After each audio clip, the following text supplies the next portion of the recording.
Hello everyone and welcome back to my channel. In the previous video, we saw how we can train our screen defect detection model. So we trained our model, we saved the model in a PyTorch file, but it's still in our notebook. We can't use it we can't deploy it in the web. For that, we need to take whatever we have created in this Jupyter notebook to a Python script, something like this, infer.py. So in this is very simple function. Here there is just one function that basically we need, that is to predict. What it will do, it will take the image and it will give us the prediction along with the confidence score. That's all.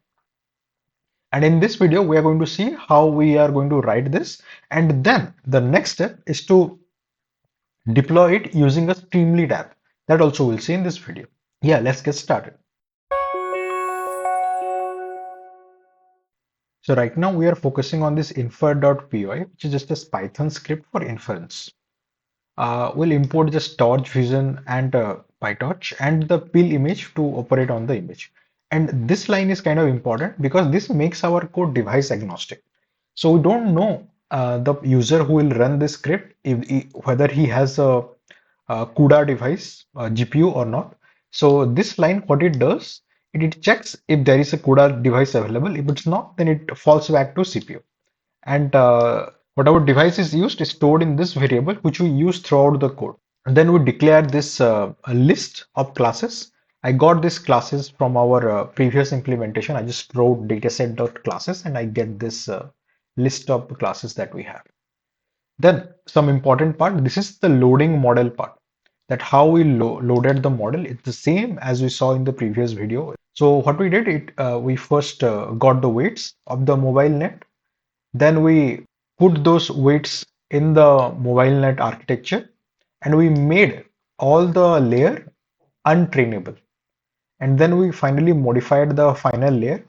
With that, we got the architecture. So this basically gives us the architecture. And now with the architecture set, we just load the weights that we saved during our previous stream. And then we bring the model to the GPU or CPU, depending upon what device you're using, and into the evaluation mode. Also, we need to declare this transform, that what transforms you want. This has to be consistent. We want to resize it to 224 plus 224 and then convert it into a PyTorch tensor. Now comes our main function. This is the main function. This function takes the image. It can be an image path. It can be the path of the image. So first what it does, we use the pillow library to open the image. Then we pass it through the transform to do this two transformation. And finally, we unsqueeze. What does this unsqueeze do? It adds a batch size dimension to the input, because right now we are just giving it one input, so it doesn't have a batch size dimension. So this just adds one dimension at the starting, and then we take this to the GPU. That's it. And then after that, we pass it through our CNN model. This with torch.no_grads, it's done during the inference where we don't need to calculate the backpropagation values or the gradients. With that, we got the output. This output is basically the logit values, and from the logit value, we get the position of the maximum value that will represent the output of the model, or which class it represents to. That will be our label prediction. And if we do the softmax activation and find the maximum value there, we get the prediction confidence. What is the level of confidence we have for that particular prediction? So like this was it for this infer.py. Now we'll go and implement this in the Streamlit app. Streamlit app is a very faster way to build apps using Python. This is totally Pythonic.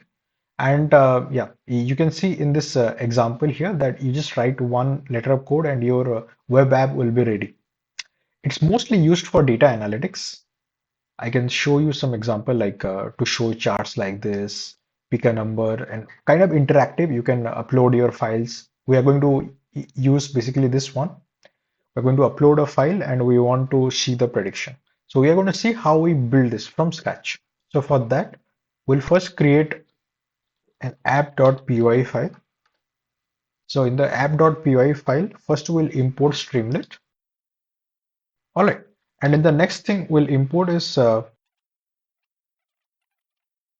this is the function that we are going to use for doing the prediction. Let's say first we need a title. So of course, mobile scratch detection. And how do you run this? So there is a particular thing you have to do. You go to your command line. So in your command line, you go Streamlit. So now we see that our model is running. We can see the title, the mobile scratch detection. We can see here. And now whatever changes, suppose we do mobile scratch just and we save it, Control S, and here we do always rerun. So it will keep on updating in the real time, whatever I do. So if I write like mobile scratch detection, I save it, it automatically update here to mobile scratch detection. All right.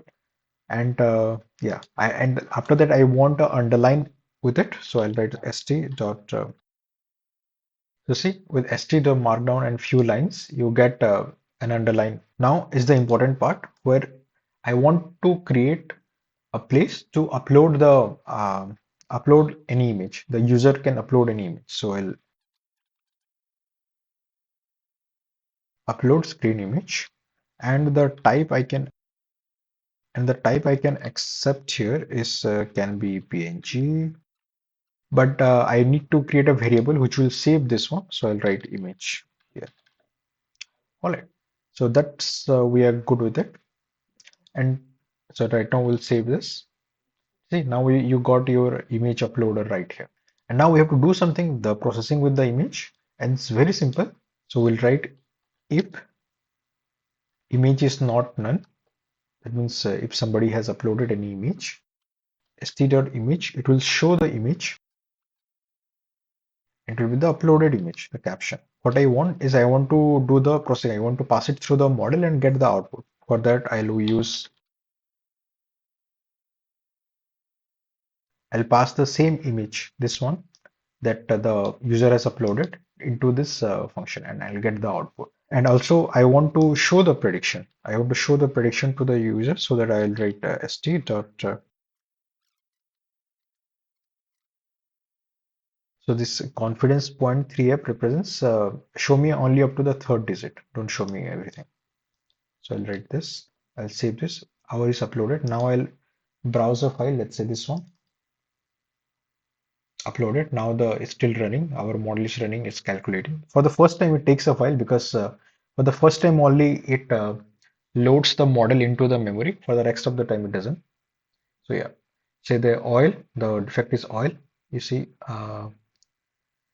it's right, and with the 99% confidence, which is even better. Let's say try another one. Let's try stain from here. Something. So see right now the inference is pretty fast because the model is already loaded. See the confidence is 99%. Let's see another one. With that, we're going to see a scratch one towards the late that layer. Let's see. Yeah, see with this one it says scratch and I'm 100% confident. So yeah, our model is performing good, and we also developed a interactive way so that the user can use it and see the performance of the model in real time. So all right, so that was all about this video. Maybe in the future I'll create a video where I'll show how we can deploy this web